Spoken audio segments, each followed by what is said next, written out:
I'm of the view that we're definitely going to go to parity, and we're going to probably happen sometime in the third or fourth quarter.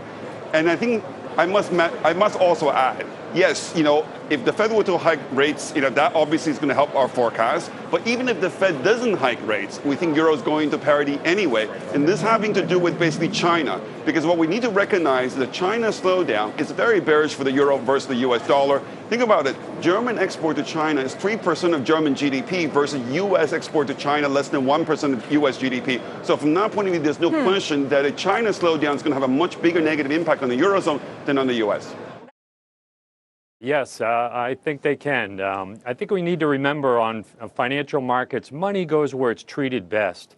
And over the last 10 years or so, a lot of money's moved into bonds, and bonds yields are so low today. And alternative investing has been very popular, but it hasn't really produced great results. So I think money now is shifting back to the equity markets, and that's what we'll see over the next year or two. That on top of very strong fundamentals, those low interest rates, low energy prices, you got the capital spending cycle starting to get going. It's been slow, but it hasn't been that bad. In some sectors, it's really starting to show.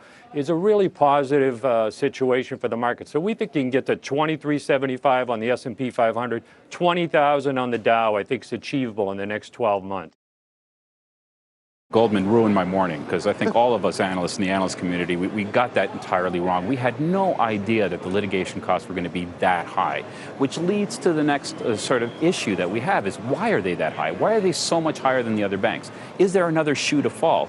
I don't know. I don't have any insight on that, but I think that their legal costs are way too high. The underlying business of Goldman is quite good, except for the fixed income. And the other question is, why are they doing so poorly on the fixed income where the rest of the banks are doing relatively well?